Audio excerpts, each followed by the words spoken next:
Yun! What's up mga master? Mark Music here at meron tayong panibagong tutorial ngayon mga master. Ito ay tinatawag na finger style. So, bago ang lahat, disclaimer muna tayo mga master. Di ba ako professional gitarista? Nagtuturo lang po ko base sa alam ko at sa sarili kong experience, research. Nasa sa inyo na yan mga master kung susundin nyo to o hindi yung mga turo ko. Yun, let's go! Ano ba mag finger style? Yun. So, ito na mga master. Meron tayong kailangan na malaman mga master bago tayo mag-proceed dito sa tinatawag na fingerstyle mga master. Unang-una, kailangan knowledgeable ka na sa mga nota mga master at tukoy mo na yung mga major scale, yan, minor scale. Marami ka nang alam kumbaga sa scale bago ka mag-proceed sa fingerstyle mga master. At pangalawa, may knowledge ka na rin sa fretboard. Lahat ng nota sa fretboard, alam mo yan mga master. Yun. Bago ka mag-proceed dito mga master. Pero natin kanina mga master, yung 10,000 reason, yan. Yan yung sample natin dito sa tutorial na ito mga master. Unang-unang gagawin master is tukuyin mo muna yung kanyang chord progression. Part lang na yun natin na ginawa kanina sa fingerstyle natin mga master sa intro. Tukuyin lang natin yung mga master. So, gagawin natin is kunin muna natin yung kanyang chord progression. So, meron siyang na na na C, na na G, na D, na na na na E minor, na C, na na na na G, na na na D. At pag natukoy na natin yung chord progression mga master is tukuyin naman natin yung kanyang melody. Yan. Paano ba malaman yung melody? So, yung chord progression na yun na C, D, E minor, G is saklaw siya sa family chord ng G. Although sa C siya nag-start, pero lahat ng chord progression na yun is nasasakop sa scale na G major scale. So yun, tukuyin na natin at hanapin na natin yung G major scale dito sa ating fretboard. Start tayo sa ating G chord. So hanapin natin siya dito master sa ating fretboard scale niya. Yan.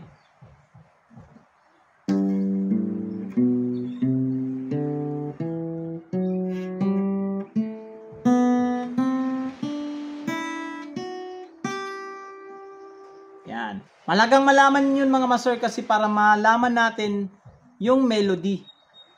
Na na na na na na. So yun yung hanapin natin ngayon mga master. Babalik-balikin mo lang yung mga master. Yan. So gagawin natin dito sa tatlong string. Na na na na na na na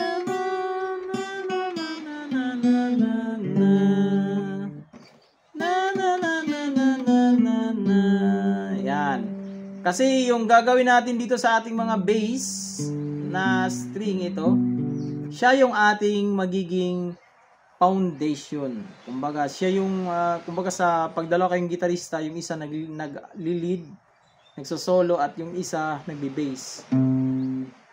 At yung gagawin natin dun sa chord progression na yun is, hindi na natin yun i-strum lahat. Hindi na natin gawin yung buong chords na na na na na na na. Hindi na. Ang gagawin lang natin dun, kukunin natin o tutukuin lang natin yung bass niya na part. So, meron siyang C. At ang gagawa dyan is yung ating thumb finger.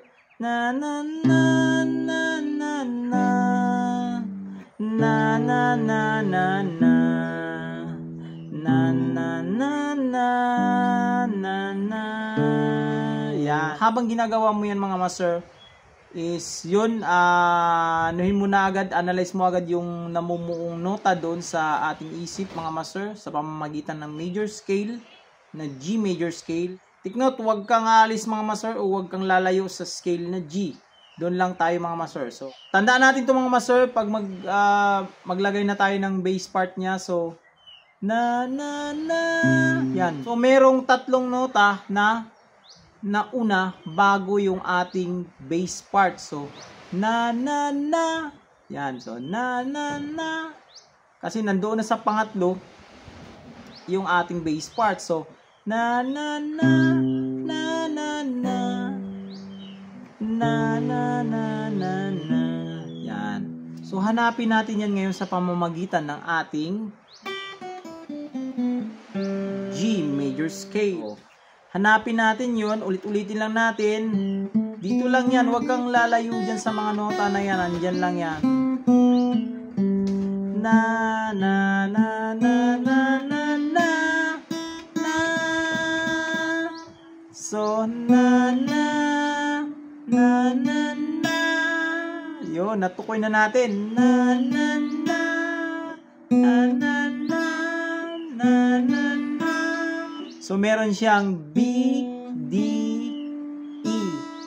Or sa scale number is meron siyang 3, 5, 6. Kasi yung 1 yung ating root. So 1, 2, 3, 4, 5, 6, 7. Balik sa 1.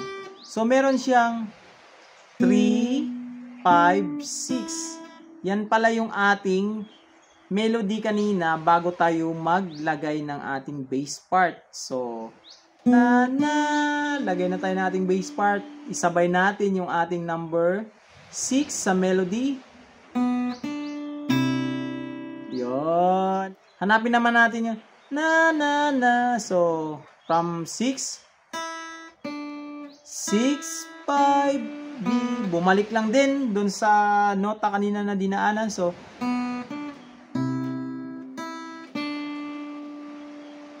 pag galing natin naman dito sa ating C, pag maglipat na tayo sa G is number 3 na siya.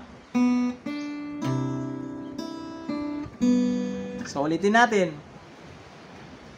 3, 5, 6, 6, 5, 3. Yun. Or sa nota is B, D, E, E, D, B. Yun. Tapos sunod natin sa progression is D. So, yung D, hanapin natin. Nandito, meron na tayong 1. Yan. Kasali pa tong note na to kasi kasali yan sa scale. Ito yung ating second fret dito sa ating D string open E, or siya pa rin yung number 6 doon sa scale. So ito yung mga master. 1, 7, 6, 5, 4, 3, 2, 1, 7, 6, yan, 5, 4, 3, 2, 1. Yan. Kasama pa rin itong mga master. So tukuyin natin ulit mga master. So meron siyang 3, 5, 6, 6, 5, 3. At sa D naman is hanapin natin yung yung kanyang melody. So yan.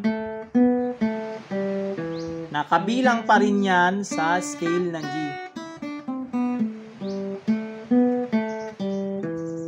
So meron siyang 2, 3, 2, 1, bitaw, ito yung 1, 2, 3, 2, 1, 6. Yan, 6 yung nasa low. Hindi yung 6 na nandito. Yan, yung low na 6. So, ulitin natin siya. 3, 5, 6, 6, 5, 3, 2, 3, 2, 1. Isabay na natin yung ating chord na E minor. Or yun din yung ating paglipat ng ating foundation. Yan, tutok din siya doon sa ating 6 kasi ito yung number 6 is E note. So E minor. Yan. At worship His holy name. So yung hanapin naman natin yun, yung worship His holy name siyang na na na na na na. So hanapin natin yon.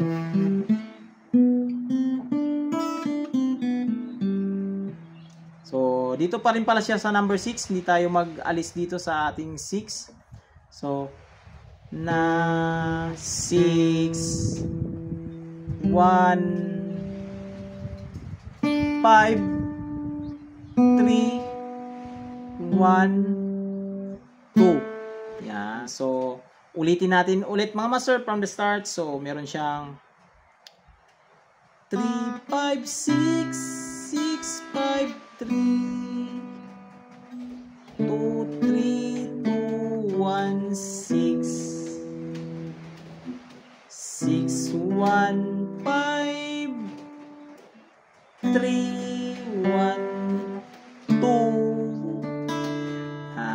Alam phrase niya is merong matas na note. Na na na na na na na na na. Yan, may tumaas na nota, so gagawin na natin yon. 3, 5, 6, 6, 5, 3, 6, 7, 3, 2, 1, 2, 3, 2, 7 low, 7, 1, yan. O, lagyan na natin ng foundation. So, meron siyang C. Yan, lagyan ko ng number, master. 3, 5, 6, 6, 5, 3. Yan, may patay ng foundation sa G. Tapos, babalik tayo sa C. 6, D. Yun na yung ating foundation, D. 7 naman dito sa ating melody. 7. Tapos E minor, meron tayong 3. 3. Tapos bago tayo lilipat sa C chord is merong dalawang nota. Yung 2, 1, 2, 1, 1, 2, 3, 2. Pag 2, yan na yung D. 2. Pag babalik tayo sa C, 7 na low. 2 F sharp, 7, 1, 7, 1. Tapos dito sa ating foundation is C chord. Bago tayo babalik na sa ating root. Yan. So, ulitin ko mga master from the start. So, meron siyang dalawang phrase lang mga master. So, ito sa ating intro. Master.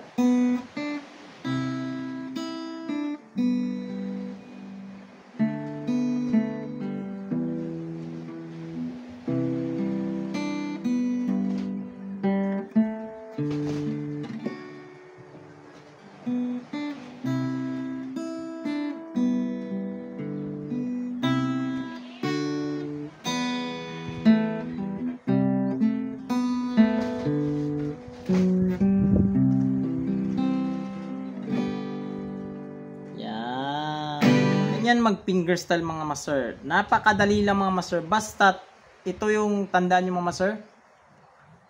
Wag na wag kayong mag fingerstyle, mag-proceed ng fingerstyle pag wala kayong knowledge sa fretboard, di nyo alam yung mga nota kasi mahihirapan po kayo pag lalo ng nakatingin lang tayo lagi sa may binabasihan tayo like tabs. Pero hindi naman masama yung mga master, hindi masama ito, hindi masama, pero mahihirapan kasi tayo mga master pag transpose ng ating mga fingerstyle or halimbawa may kakanta. Ito kagaya ng kanta na to is nasa key of G siya. So boses lalaki siya yung sa kanta na yan. Paano ngayon kung kakanta babae o paano natin gawin yun? Gusto niyang magdagdag o mag-transpose. Ngayon, kung naka-stick lang tayo o lagi tayo nanonood dun sa mga yun mga tabs, hindi natin magawa ng paraan yun. Yung ginawa natin kanina yung fingerstyle na ito yung 10,000 reason. Meron namang option, meron namang kapo, pero ito mga master, pag beginners ka, mas maganda huwag ka munang mag-kapo kasi kahit nakakapo ka dito sa second fret, halimbawa taasan niya yung kanta na to. Ngayon, ang gagawin natin, magkakapo tayo dito para mataasan. Tapos, same lang din ang gagawin nating pattern, di ba? So, huwag nating isanay na ganun kasi hindi naman all the time may kapo eh. Hindi naman may, lagi tayong may dalang kapo. Mapupunta tayo saan? Wala. Ang maganda, pag gumamit ka ng kapo is, maintindihan mo na siya, yung mga pagkakasunod ng chords, ng nota. Kasi ito yung tinutukoy ko mga master. Halimbawa, ilipat natin yan, yung intro na yan, transpose tayo sa key of A, kasi kanina G. So, tataasan natin siya kasi dumadagdag, nagpapadagdag yung singer natin na taasan yon. So, paano natin gagawin yung fingerstyle na yon? Root niya is, nasa root natin is G, maging A na siya. So, paano natin yun gawin kung wala tayong knowledge sa fretboard at di natin alam yung major scale? Kaya nga, mas maganda mag-proceed ka sa fingerstyle na tinatawag ka na talagang knowledge about sa scale at alam mo na ang fretboard. So, ito yung tinutukoy ko mga master. Yung lahat na ginawa natin dito,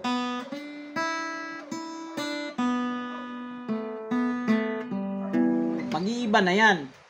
So, ang mangyayari, hanapin mo na naman, kasi nasa A na tayo. So, hanapin mo na naman yung A.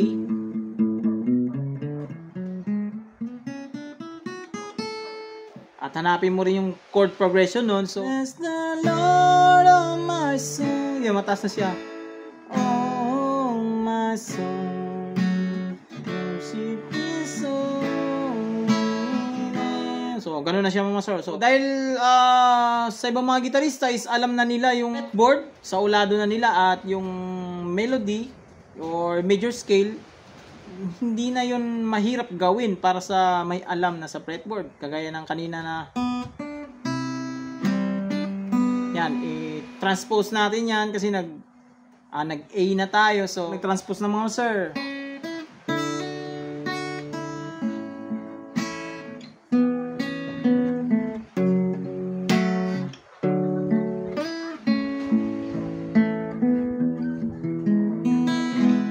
Yan. Kahit sa anong key mga master, halimbawa sa C, random tayo.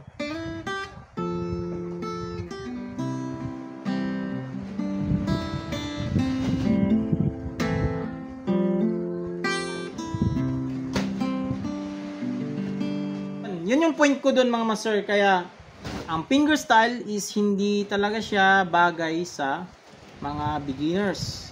So mas maganda mag-aral step by step sa pagigitara. Yun, malalim na o alam mo na intindihan mo na yung mga nota kung paano nagbo-work. So doon ka pa mag-fingerstyle mga master. So yun lang sa lesson natin na to mga master. This is Mark Music. God bless you all. Peace out.